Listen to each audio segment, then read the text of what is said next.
Hello students, BA part third paper first की जो हमारी क्लास है पाश्चात्य राजनीति विचारकों का इतिहास, उसमें हम प्लेटो पे चर्चा कर रहे हैं। और प्लेटो के काफ़ी टॉपिक देखने के बाद जो एक इंटरलिंक जो एक टॉपिक और आता है, पिछली क्लास में हमने देखा था संपत्ति के साम्यवाद पर प्लेटो ने अपने जो अभिभावक वर्ग है उसके बारे में क्या व्यवस्था की थी। आज हम उसी का सेकंड पार्ट है परिवार विषयक साम्यवाद, या जिसे हम स्त्रियों का साम्यवाद भी कहते हैं, उस पर चर्चा करें। प्लेटो का ये मानना है कि जो अभिभावक वर्ग या संरक्षक वर्ग है जिसमें विवेक की प्रधानता है, उसको निजी संपत्ति से दूर करने के साथ साथ ही उसको निजी पारिवारिक व्यवस्था से भी दूर करना होगा। क्योंकि प्लेटो का इस संबंध में विचार है कि जो संरक्षक वर्ग है जिसमें विवेक की प्रधानता है, या जो शासक वर्ग है, वह कुशलतापूर्वक अपने कर्तव्यों का पालन तभी कर सकता है जब वो संपत्ति के साथ साथ परिवार के मुँह से भी वो मुक्त हो। और इस तरह से हम देखते हैं कि उसका जो ये परिवार के साम्यवाद का जो उसका जो विचार है, यह संपत्ति के साम्यवाद का ही विस्तार हमको यह परिणाम दिखाई देता है। और जब हम चर्चा करेंगे तो ये देखेंगे कि संपत्ति के साम्यवाद की अपेक्षा प्लेटो ने परिवार का जो साम्यवाद है उसको अधिक विस्तार से बताया है।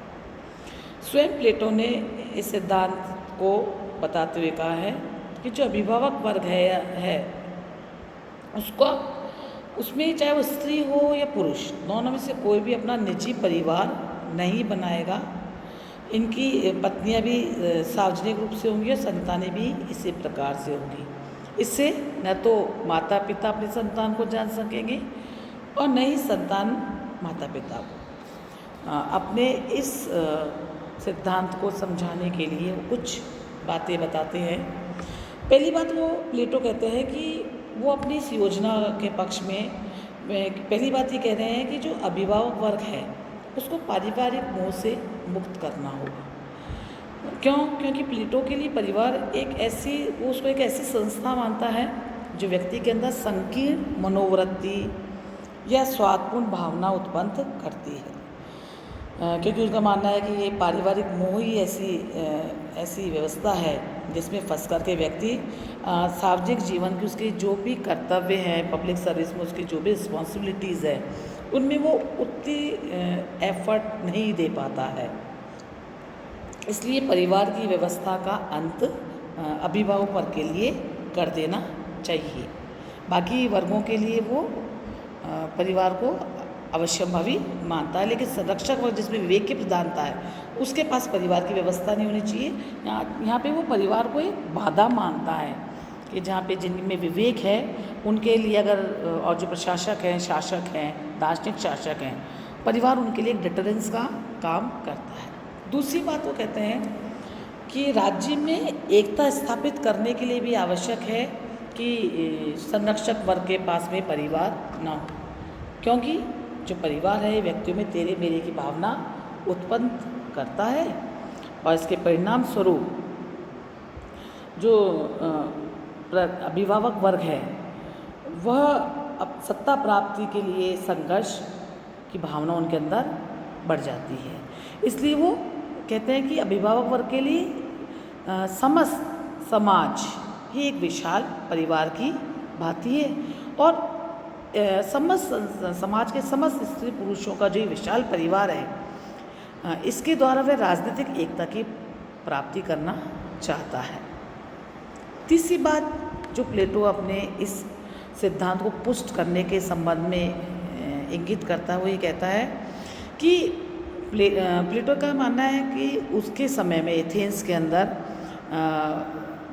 पब्लिक लाइफ के अंदर, सार्वजनिक जीवन या राजनीति के अंदर स्त्रियों का प्रवेश स्वागत योग्य नहीं था और उनका समस्त जीवन घर की 4 दीवारी तक ही सीमित था, और पुरुष सार्वजनिक जीवन में अपनी भूमिका निर्वाह करते थे और महिलाओं का कार्य घर की 4 दीवारी में रहना और बच्चों का पालन पोषण करना था।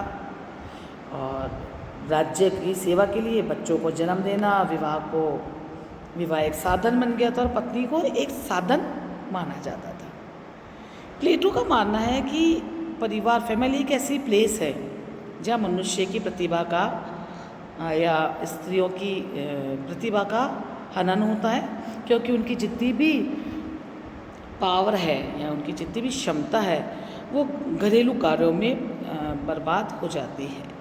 और प्लेटो स्त्रियों को उनके इस जीवन से मुक्ति दिलाना चाहता है, क्योंकि वो ये कहता है कि पुरुषों के सामान्य स्त्रियों को भी सार्वजनिक कार्यों में अपनी भूमिका का निर्वाह करना चाहिए।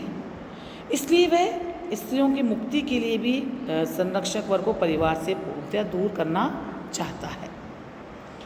अपनी बात को आगे बढ़ाते हुए ये भी कहता है कि श्रेष्ठ संतान की जब उत्पत्ति होगी, सभी की सामान्य सभी सार्वजनिक संतानें हैं, सार्वजनिक पत्नियां हैं, तो एक बेस्ट चाइल्ड सोसाइटी को मिलेगा। और ऐसे ये जो बेस्ट चाइल्ड्स होंगे ये सोसाइटी के लिए बहुत लाभप्रद होंगे, क्योंकि इनकी शिक्षा दीक्षा का कार्य शुरू से ही राज्य का उत्तरदायित्व होगा और राज्य को अच्छे शासक मिल सकेंगे।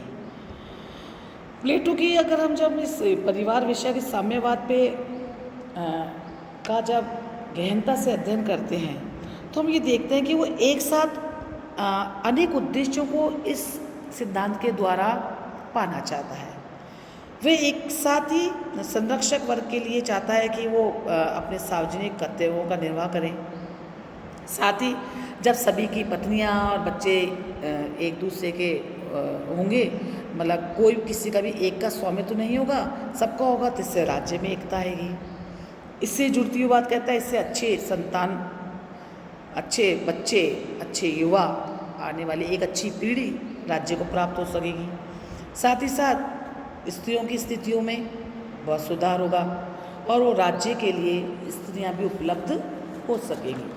तो हम ये देखते हैं कि जो प्लेटो की जो ये परिवार की साम्यवाद की योजना है, सैद्धांतिक दृष्टि से हमें लगता है कि बहुत अच्छी है स्त्रियों के उद्धार के लिए, राज्य की एकता के लिए और अच्छी संतति के लिए ये योजना हमें लगती है। लेकिन अगर हम इसको व्यवहारिकता में देखें तो हमें इसमें थोड़ा संदेह दिखता है, क्योंकि इसमें कुछ एक सबसे बड़ी त्रुटि जो दिखाई देती है कि सोसाइटी के किन्हीं वर्गों को, जहाँ वो अपने बाकी वर्ग हैं जिनके अंदर वो शुद्धा या सास होगा, उनके लिए तो कहता है कि साम्यवाद और परिवार ठीक है, उनके लिए होना चाहिए।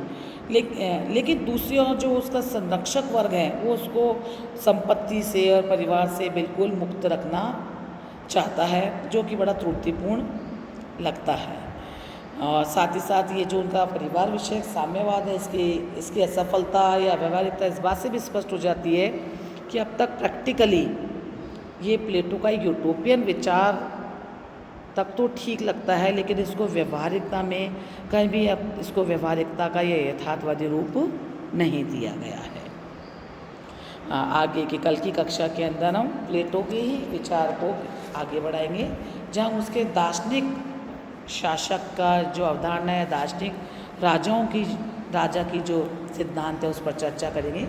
अभी तक हमने प्लेटो के बारे में, रिपब्लिक, सुकरात, प्लेटो की न्याय योजना, प्लेटो की शिक्षा योजना, प्लेटो की साम्यवाद, जहाँ हमने उसको दो परिवार का साम्यवाद और संपत्ति के साम्यवाद पर चर्चा करी है।